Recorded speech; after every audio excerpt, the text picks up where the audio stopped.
Good morning, everyone, and thank you for joining us for today's MarkMonitor webinar, How to Identify, Disrupt, and Dismantle Unauthorized Product Distribution. Before we begin our presentation, I'd like to run everyone through a few housekeeping items. During today's webinar, only the host will be able to see the list of all attendees. All participants' lines will be muted to ensure there is no background noise. Following our presentation, we will be holding a Q&A session. If you have a question at any time for our speakers during the presentation, feel free to submit it using the Q&A tab located on your screen. You can also submit your questions at the end of the session.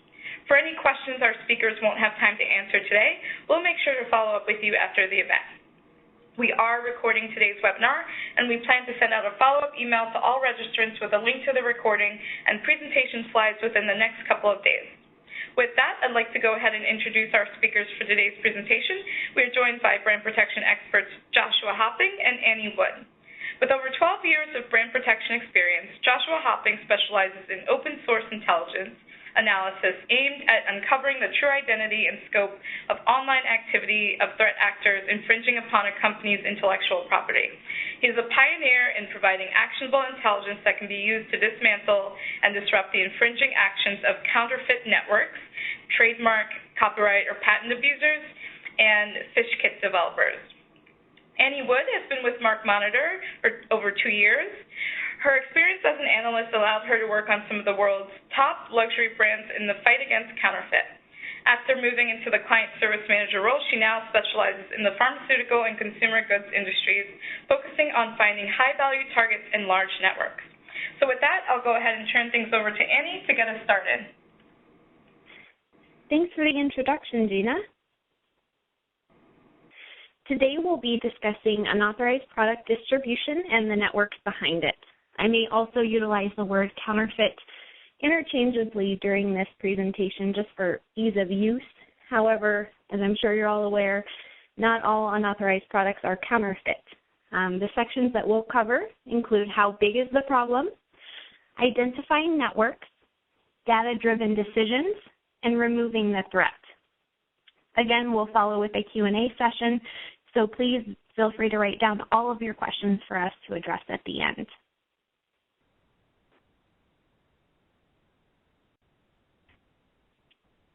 The first section I'd like to talk about is the scope of the problem.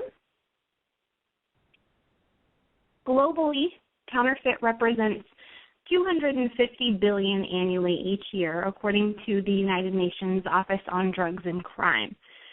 To compare, the market for footwear globally was just under $209 billion in 2014. The counterfeit industry is large and rapidly growing.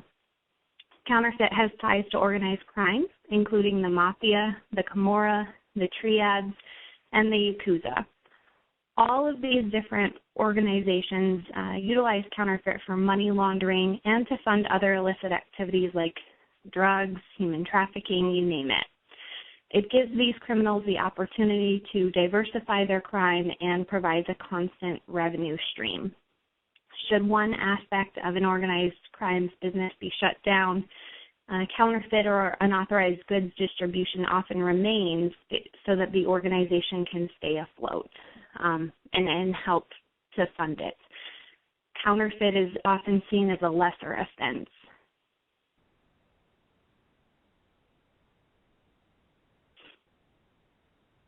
The Internet allows infringers to remain nameless. So because the Internet is largely unregulated, there are no spot checks to make sure website operators use their legal name, legal address, or an actual phone number. Sites can be registered using fake information or registered using information from victims of identity theft as well. And that makes linking networks together that much more difficult. Additionally, because the Internet is so relatively easy to use, it's widely available, and it's inexpensive, it allows infringers to set up multiple sites and seller accounts with ease. Many sellers will have those backup sites sort of waiting in the wings in case the main site goes down. And that makes the network appear small initially, but it's actually quite expansive once it's investigated. Think of it, sort of like the tip of the iceberg. The quote I have at the bottom of this slide is pretty doom and gloom if you read it.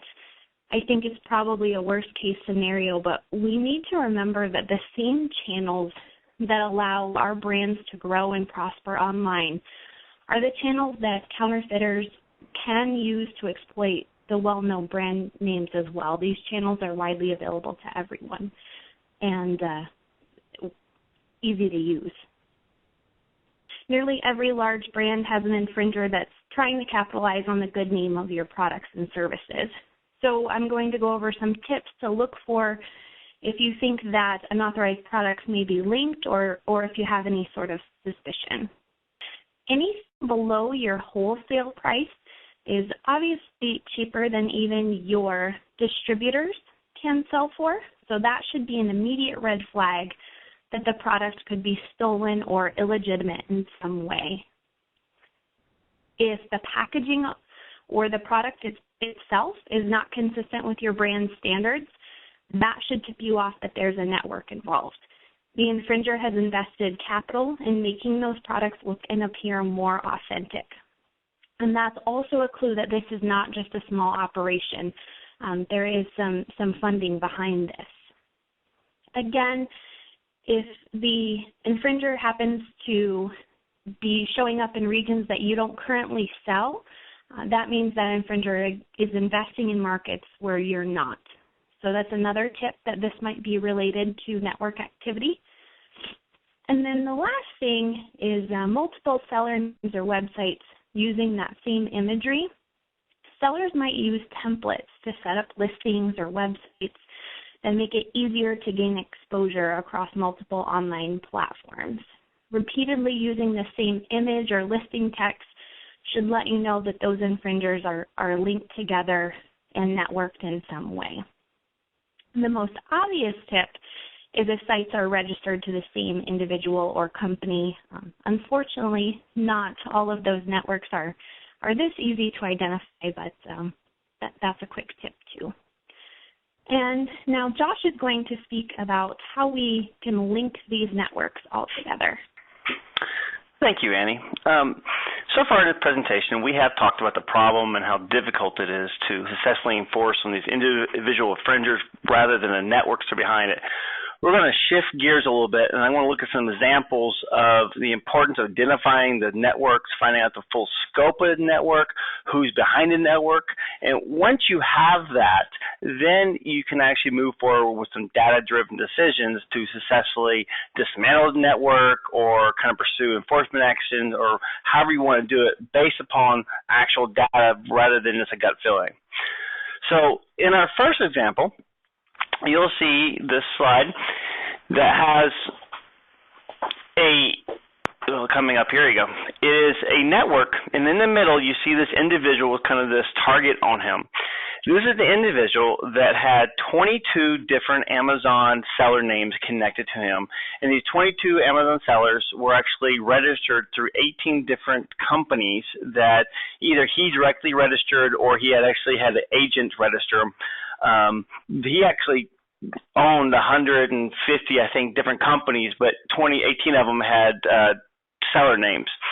And as you can imagine, if you took down the listings from one of these sellers, so one of these seller names on Amazon, he could just easily divert the product to another account and to another account and so forth. But by being able to find the full scope of what's going on, you're able to take down the entire network. And in this case, the entire network actually accounted for 43% of the unauthorized product that was listed on Amazon. 43% of the problem on this one marketplace, all brought back to one individual, but he was hiding under 22 different seller names. That kind of talks about the importance of being able to find out who these people are, the extent of the problem, and research it and kind of figure out what's going on. Now, the other factor to consider is where is this network getting their goods or selling from? In this example here, through this link analysis chart, you see the individual in the middle, and you see a line going off to the right with a company, kind of a building with a target on there, and it has some additional kind of paths. Well, what that is the path of the goods, pretty much. The company that was registered in California was connected with the import-export company in New York City that had ties into China and to Mexico and to Germany and other different areas of the world that was actually then setting up additional sites. They actually had a very similar website template set up being ran by another company in New York City, in New York area outside of the import company, again, kind of showing that this 22 sellers that we found was connected to even a larger, more global network that was actually able to move the goods across the world through this connection. So multiple sellers, one network, kind of by digging into these guys, finding out who these people are, you can connect the dots and bring them together, and that allows you to then make a decision on how we want to dismantle this group and move forward, which, by the way, we will be talking about enforcement options later on in this presentation. The second kind of example I want to show you is it's kind of a counterfeit multi-level marketing network program. A lot of the legitimate companies will use multi-level marketing to effectively get their marketing out there to get their brand, their products. It helps the marketing costs. Well, counterfeiters are starting to do the same thing. They're able to go out there and get the affiliates to market the counterfeit goods, to be able to sell it in a lot of different channels, and it also adds a layer of anonymity between the true counterfeiter, the true person actually making the goods or promoting the goods, and the brand owner who's actually trying to take down the source. And kind of what happens is the counterfeiter will go out, has these affiliates. The affiliates would register the domain names. That's kind of the visible kind of part of the network, and that's what you see. You see these domain owners, and they look like they're totally independent people. The website has some commonalities to it, but they look like they're individual people. However, by digging into the restaurant, digging into this network, you kind of find out they're all kind of spiderwebs back to this inner place. On the screen, you kind of see these kind of two different images. The top images is an ad, which you go to that ad, it takes you to another page, and then it's the network in China that's actually offering up to like 30% commission for the sales of their products. And they offer hundreds and thousands of different brand names and different products you choose from across the board, from luxury items, from clothing to cosmetics to sportswears, all across the board. And again, they kind of hide behind it in the main affiliate program. In digging into this thing, one of the cool things you're able to do is you're able to find out who these real people are. This bottom image is the actual address, the phone numbers, the place of where the actual problem is. And once you find out who the actual true infringer is, then you can go knock on the door. You can then take law enforcement to their site. You could take a private investigator and walk up to their factory.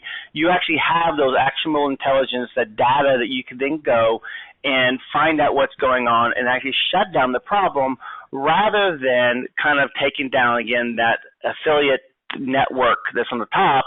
Because once you take down one domain name, the network is just going to find another person to set up another domain name to offer the same goods at a different price. So that's, again, the importance of digging back through the records, looking and connecting the dots through various means, registration records, IP addresses, HTML coding, just to kind of boil that down and say who's actually responsible for this good and what's going on. Now, the third example is kind of a little shift, and people we don't tend to think about a lot, but counterfeiters will use the same legitimate distribution channels to move their goods as anybody else. Maritime shipping containers, air freight, the like. So by looking at the different international shipping records which you get, there are some limitations. They could be using a logistic company that may hide their shipping. They may use a different company name. Some countries I know don't release their shipping data, but there are some that actually do. The United States will actually let import and export data from maritime places. Other countries in South America and Latin America, even China, will kind of release limited parts of information that happens. And once you kind of get access and you look in it, which MarkMonitor can help you in bringing and pulling out, This information can be used to kind of find out where the counterfeit is shipping their goods, what's happening to it. You see these images. The top one kind of shows how we found this Alibaba seller selling counterfeit items, and we looked at the shipping data, U.S. Customs and Border Protections and Chinese data, to find out where they're going to. And once you kind of find out where they're going to, then you can actually look and actually start paying attention to, hey, is this a new market that they didn't know about? Is that counterfeiter selling, red dresses into a area of the world that we had no clue about? We didn't know they needed red dresses or this size or that. We didn't know our product even had a demand in that country, but now we see this counterfeiter shipping counterfeit goods into this country, and they kind of clues you in on it. You can also, especially in the United States, with the U.S. Customs and Border Protection will release the names of the person who received the goods in the United States. So that lets you find that co-signee. In one case, we had an Alibaba seller selling counterfeit goods. We traced the shipments into a company into New York City, and that company on their website was actually selling the same counterfeit goods. So you have the complete chain there from the manufacturer in China to the person in the street corners in the brick and mortar place in the U.S. selling the counterfeit goods. And now, once you have that, you can then go through and tackle that entire network at one time, rather than trying to piecemeal it and trying to guess here and there and all the different places going on with it. Shipping data can also be used if you have partner compliance. You have a partner and you really kind of notice that maybe they are selling more items than they legitimately are supposed to be doing. And you're like, well, where are they getting these extra goods from? We could track the shipping records. You could be able to find out, hey, they're buying items from these people and these people. You could research those sellers, find out if they're legit. You might even find a case where you find a counterfeit seller in China, you track the shipping records, and then you find out that maybe one of your legitimate distributors are buying from a known counterfeiter. Red flags. So all that stuff kind of comes in to make you kind of take a look and say, hey, what's going on? And kind of the bottom point here in my slide, it talks about we had a seller that was selling over $104 million worth of good to 60 different countries, and a lot of those countries were in the EU. We know the EU does not release shipping data. We cannot find any information about who's coming in there from the EU, but by looking at other countries, you can then see who's coming into the EU. So if you have a problem, say, with unauthorized products in Spain, and you find a counterfeit seller in China who's shipping into Spain, you might have found your source of your problem. Again, it's the importance of kind of digging and investigating these guys, not just enforcing on Alibaba, not just enforcing on the marketplaces, but finding out who these people are, the scope of their activities, and find out where the goods are going so you can kind of dismantle the entire network rather than focusing on one hand. Which brings us to our next section. Annie, I'm going to talk about some data-driven decisions for you. Thanks, Josh. Now that we've gone over how to link those networks together, let's talk about what to do with that information. So the first thing you want to do is prioritize your brand's pain points. So what is important to your organization at this point in time? The questions that you can ask yourself, so how much damage is being done? What intellectual property rights is this network abusing? Some of these may be gray market networks, so they may be transshipping, and that's not always enforceable in the sense that counterfeit is, but there are some tactics that you can take. The first step and the first recommendation that I make to everyone is test buy. That helps you determine the authenticity of the product, and it can help you determine your next steps on how to enforce, where to enforce. Also, based on the analysis of an investigator like Josh, does this network have a high sales revenue? Consumer safety should also be considered here. What effects is this happening against your consumer market? Should your consumers not be using these products? Are they dangerous? And then how much of the market is your brand losing to this network? So would these consumers that are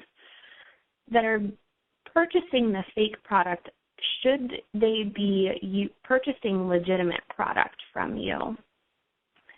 The other thing to consider is the cost of enforcement. So do you already have a brand protection program in place to take care of this?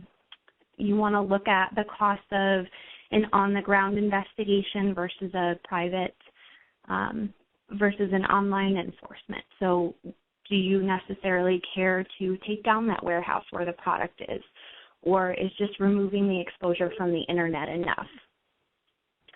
One of the last things to consider is, can we make an example of this network? And the reason that I bring this up is from a PR standpoint. Do you want your consumers and affiliates to know that you are taking care of this problem? Have you had complaints from your affiliate chain that there's product out there that's cheaper than you're selling to them, and that's frustrating your affiliates? Have you gotten complaints from consumers about bad product with your brand name on it and it's not actually yours? So having a good case where it makes news headlines can actually help your brand and send a message. The other thing that it will do is send a message to the infringers. These infringers that we see for counterfeit and unauthorized goods, some of them are heavily invested and some of them are not. So we know that these infringers weigh the risks as well. And most of the time, they're not just infringing your brand, they're infringing multiple others.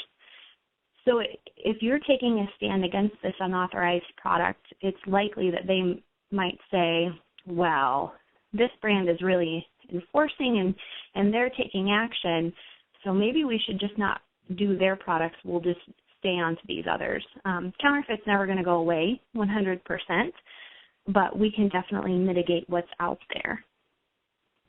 The last pain point that you want to prioritize is how quickly do you want a resolution?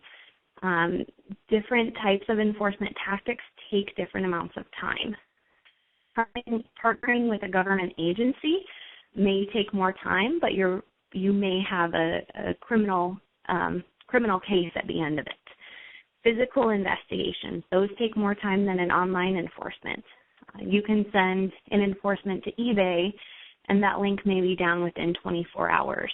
Whereas if you are going to physically look at this warehouse where we believe the goods are located, that could take weeks. This is definitely something that you want to weigh against the cost of enforcement and also the revenue that your business is losing. So if this is a rather large network that's taking away a lot of your customers, it might be worth the increased investment in order to take this network down swiftly. And now Josh is going to further elaborate on some of these enforcement options. So what comes next? We've identified the network, we've identified kind of the scope of what they're doing. Well, there's three main kind of different actions you could do. The first one is to have a systematic and targeted enforcement policy where you're going against all the domain names, all the marketplace listings, all the social media accounts that the network has across all platforms, across everything. And what this does is, well, imagine this, for example. Imagine if one of your seller accounts stopped working or a website stopped working. I would imagine it'd be kind of like, oh, man, there could be some panic going on in your room. Now, imagine that exponentially. All of your marketplaces stopped selling properly. All your domain names stopped going right. It'd be chaos. I mean, everybody would pull their hair out. It'd be a fire drill. It'd be crazy. Well, the same thing happens on the counterfeiting side. These networks, a lot of times, can be multiple people sitting and setting up places.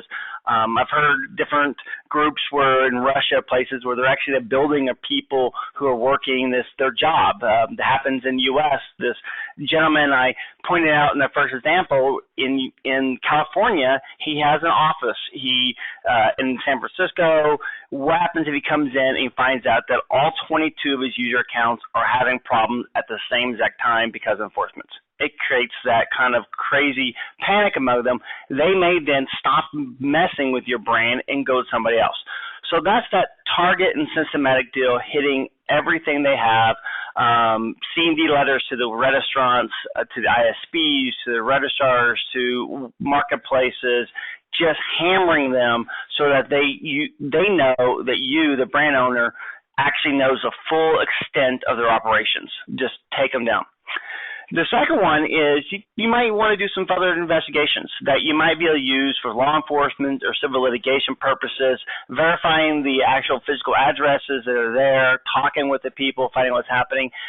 This can be, well, depending on where the actual infringer is located, can be maybe a little costly and may not be effective. If they're overseas in China, partnering with law enforcement there may take longer than if it's in court systems here in the United States. The same thing with countries in Africa or whatnot. However, I've known international brand companies that have done that. They have partnered with different law enforcement agencies globally to be able to actually take action against these. Or if you are focused in North America, you might be able to partner with organizations here in the United States as well to be able to target these guys and actually take them out. So that's another option you could do. The third option really kind of talks about investigating the international shipping patterns, which if you kind of find out where they're shipping to, then you could kind of contact some of those different co-signees and countries and work with them to kind of shut down the demand side of the equation. I mentioned, again, that company in New York City that actually was receiving imports, counterfeit shipments from the seller in China. If you can go after the guy in China, for example, you may be able to talk to the company in New York City and make sure that they're no longer actually buying counterfeit goods from that seller. In fact, you may turn them to where they buy legitimate goods from you instead, which takes them from a loss center to a profit center. But that's that deal of using the shipping data to look at it and pull it in, maybe looking at business intelligence of finding out where things are being sent at. You know, hey, I didn't know how to market in this part of the world or that part of the world. So those are some different enforcement actions there. You know, MarkMonitor can help with a lot of these and help you kind of work through the policies and make some of those driven decisions of what's best for my brand, what's the best for the budget that I have, and what's going to make the biggest impact when I'm looking at trying to dismantle this network. On that, I kind of want to look in closing out to this presentation here in the next few minutes is I have a couple case studies I want to kind of talk to you about some companies that have used some of the actionable intelligence that we've gathered through researching these different sellers and websites and kind of share what they kind of did with it. This first example is the gentleman that had a counterfeit network is the guy here in the green shirt. You see a picture of him. And he was operating 35 different proxy-owned websites. So these are sites that his name was hidden, the phone number, addresses, everything was hidden on there. However, by really kind of digging into some of the coding of the site and kind of connecting some of the pieces and the content and whatnot, we were able to tie it back to him, and we found his girlfriend, who you also see a picture of, her a Facebook page, and we start getting details about their lifestyle. Here he is taking the counterfeiting information, all the money he's spending, taking away from the brand owner, and he's buying $200, $300 bottles of whiskey and cognac, and he's, big screen TV and everything else. I don't know about you, but I haven't paid $200 for a bottle of whiskey ever, and it kind of pains me to find this guy who's stealing information, stealing money from the brand owner, and he's living this kind of high life or whatnot. And with this, our client, when we were researching this, they had a open case against this guy with law enforcement. but they needed some additional information. So we were able to tie this network together, present the different chain of evidence to be able to come back and present it to law enforcement to say, hey, here you go. Here's his address. Here's his phone number. We had his driver's license. We had his vehicle registration information. We knew that both him and his girlfriend had criminal records. Here's all the social media accounts that he has. Here's all the websites he has. Here's everything you need to be able to take that forward. And they did. They took it back to their contact in law enforcement, and they've been investigating and kind of pursuing a case against him. But it's knowing that full extent of information and knowing where to find him that you can then go after and partner with law enforcement and making sure that network is going by and recover some of those funds. The second case study is talking about the importance of really identifying the true infringers. In this particular case, we had a client that wanted to pursue the assets. So they had several hundred domain names they had filed litigation against, and they seized the .com names. They seized the PayPal accounts, which is common kind of a brand protection strategy. But they wanted to go further. They wanted to actually regain some of the money that they lost.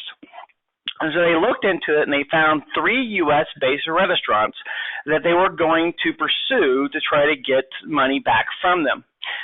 Well, before they actually filed the lawsuit, they asked us to take a look at these guys. So we went and we looked at them, and what we discovered was that the domain names were registered to the individuals with their address and, for the most part, their phone numbers. So legitimate names, legitimate addresses, legitimate phone numbers. However, the individuals that were named were the victims of identity theft. They had no connection to domain names there. They had no connection to the content that was being sold there.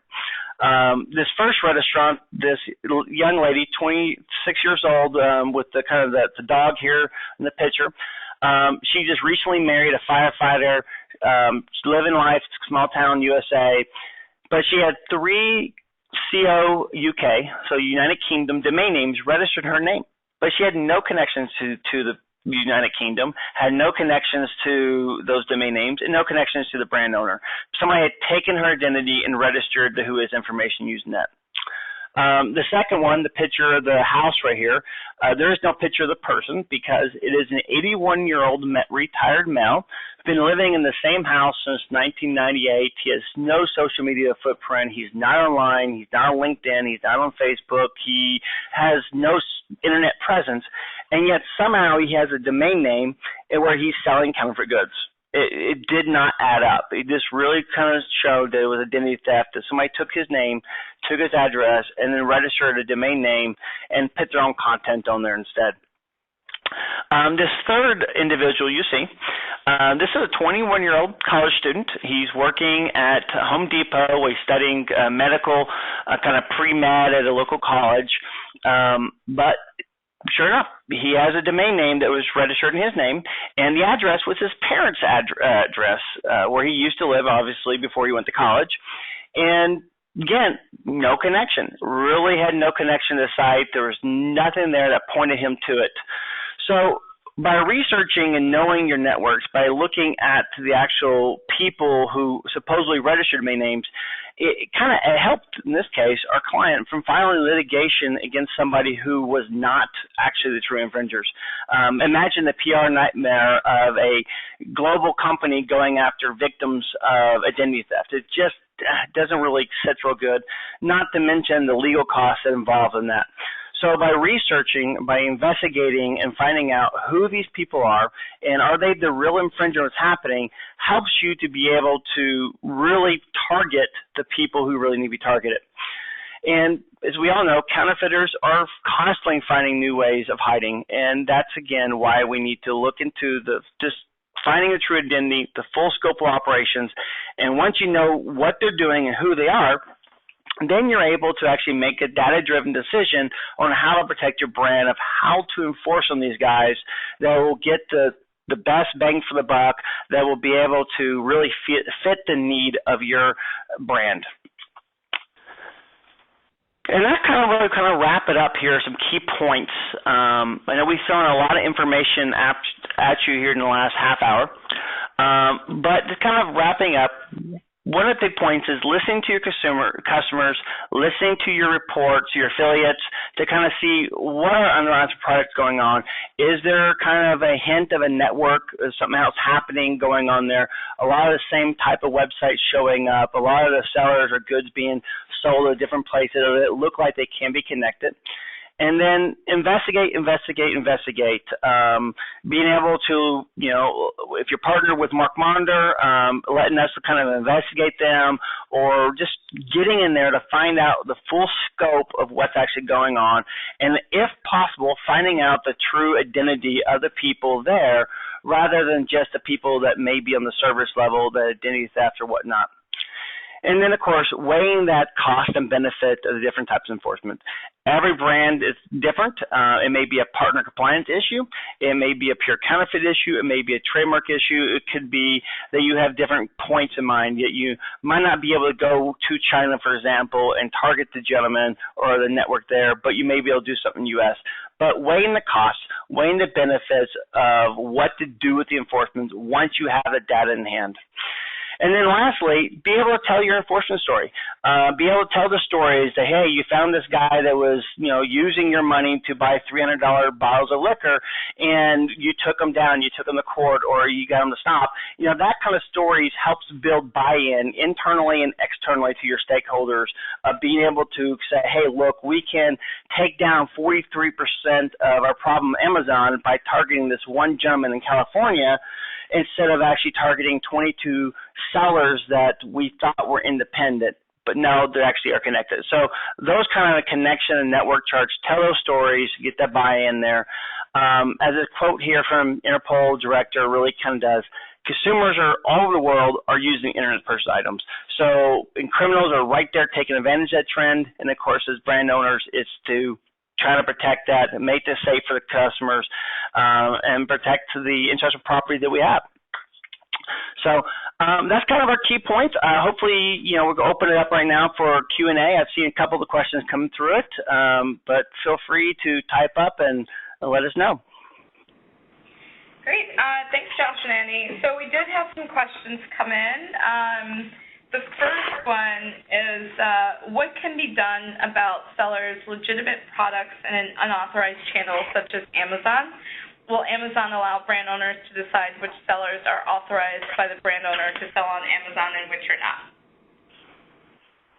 Amazon has recently come out with a new authenticity program. So if the brand owner does have a relationship with Amazon, I would encourage them to reach out to Amazon about that program and how it's basically like a track and trace option. I think it's relatively new. And then the other piece of that is there are ways to enforce if someone's using your intellectual property without your authorization. So copyrighted images and logos, those things can be taken down. And again, if it's purely a transshipping issue, I would look for those things.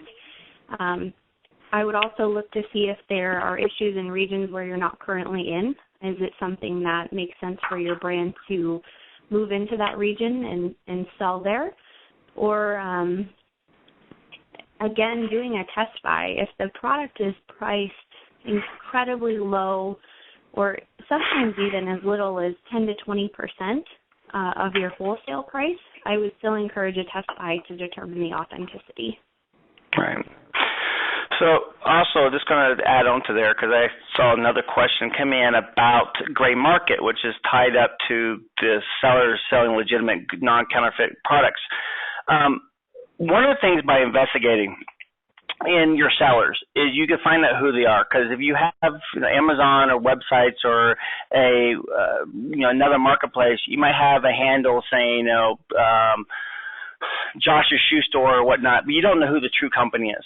By investigating and finding out who that seller name represents through a test buy, through doing additional investigative work, you can find out if who that buyer, who that seller is, who the identity is, And if they have an agreement with you, like if they are a legitimate partner, but they're hiding their identity online, you could then cut off goods or come to them under your partner agreement and actually kind of address them.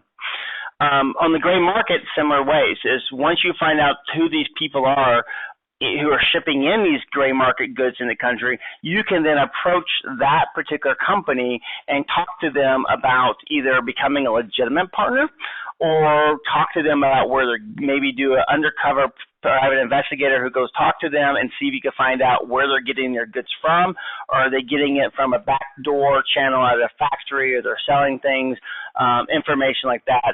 It really is kind of, once you know the identity of the gray market, a legitimate authorized product, then you can actually make the decision on, oh, okay, now I can talk to them, I can make a decision what I want to do with them, where if you don't know their identity, it's really hard to make an enforcement claim against them. Like Andy said, Amazon is starting to shift that, but not always. There's a follow-up question to that. What about products that are fulfilled by Amazon? It's all in their warehouse. I can't determine who those people are. Amazon is no help and won't pull the product. Yeah, that definitely is interesting on that side. There have been a few times where I've been able to locate these fulfilled by Amazon folks. Sometimes it's coming through other channels where you're able to find these companies that are actually helping fulfill or ship their goods to it. Most of the time, well, let me back up. When you do the Amazon and you kind of take their seller names, if you're researching the seller names, you can sometimes find these guys where they're using the same seller name in multiple different locations, and in that case, you're able to kind of tie and find the person there. There are limitations. There are those particular sellers that are really well hidden, and in those cases, you may kind of hit a brick wall. But in a lot of cases, I found that if you kind of dig deep enough and hard enough, you can find who these guys are and be able to get past that wall that Amazon has. Okay, great. Another question, any idea how much companies in luxury goods such as Prada, Chanel, or technology consumer products such as Apple, Samsung, Bose spend on anti-counterfeiting activities annually? Hi, Gina. I actually, I think I just got that message in the chat too. Oh, you did? Okay. I'm personally not quite sure of the spend by industry, but I'm sure that's information that we could look up and send out when we send out the slides. Okay. Another question, what advice, if any, do you have for working with financial institutions? If we've narrowed down the entity and know they work with several financial institutions, is there anything we can do to get info through the financial institution? Depending on the activity involved, there's the option to, say if it's PayPal, there's the option to seize the PayPal funds, as well as any accounts that are associated to that organization. But you would need to file either a civil or criminal case against that organization. And there are, I'm sure we have some attorneys that are on the phone now as well that do those kinds of operations and help brand owners with that. Okay. I did have a couple questions come in about Jet.com. Any tips you can provide for Jet.com? No sellers are listed. So I believe that Jet.com is sort of like an Amazon, but different in that Jet.com sources its products themselves. So there's not necessarily a unique seller name. They're going to be coming through Jet. And for that, I would look back at your affiliate chain. And if you have products that maybe have a batch code or are specific regionally, I would check into that and see if you can follow that product to back up your affiliate chain to the original affiliate that's selling. Because if it is a gray market good, again, you can leverage that affiliate agreement or partnership agreement that you have in place. All right. Can MarkMonitor help with the music CD that is being bootlegged online? The answer to that is we have their anti-piracy division, which actually is tracking, direct downloads, torrents, and things of that nature. So it may be worth a follow-up with MarkMonitor and to be able to help you with that. But yes, we could definitely help bootleg online. Okay. How do you find images, and can you find them on private social media profiles and pages? Images are definitely interesting because you got to hash them and look at kind of what they have and modifications that. MarkMonitor constantly improving our image matching technology to be able to find them. And kind of to answer your questions, a lot of times we can find them. Here recently we actually had a LinkedIn account where we had a message sent in, a whistleblower actually, and we had kind of a small image of that picture on that group, and we were able to then match that to another LinkedIn profile. We had a cropped version of that. So there are some times we can do that. Sometimes it is off of the image itself. Sometimes it's using the context in which the image is used to then find other places that it's done and find other ways or workarounds to get it. I utilize all kinds of tools to be able to look as far and hard as I can when looking and connecting dots on the network. Okay, great. Another question, where do you get the shipping data from, and is this something that can be tracked internally?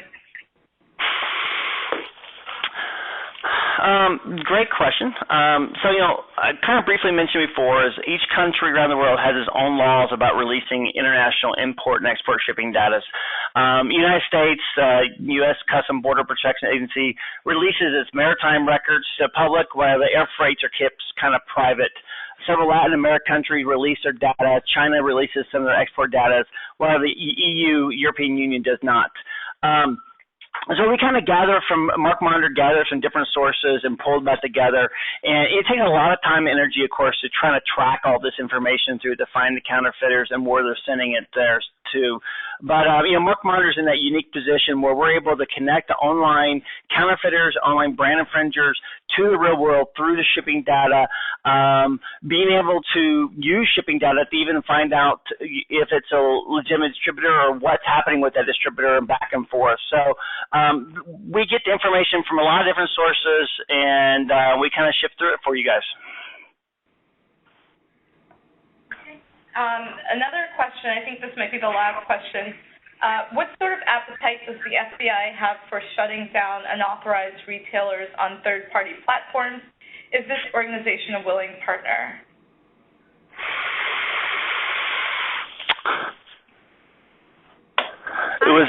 Go ahead, Annie. I would say yes, definitely. As long as you have the FBI and the FDA as well, both like these cases where the brand owner has already done the research. If we present it in a nice little report, here's the findings, and hand it off as a package deal, those are win-win cases for them and for that agent involved. The only downside to involving a government agency is going to be the length of time involved, because these agents are often really over-resourced. And then also that if it's a criminal investigation, the brand owner might not be able to get that detail until the investigation's finished. So you might not be able to get follow-up on a case for a couple of months while it's being investigated. All right, great. Thanks so much, Josh and Annie. That was a great presentation, and I'd also like to thank everyone for tuning in. Those were some great questions that came in. As a reminder, we will be sending out a follow-up email with a link to the webinar's presentation slides and a recording. You'll get those within the next couple of days, so just be on the lookout for that email. This concludes our webinar for today. Thanks again for tuning in, and have a great day, everyone.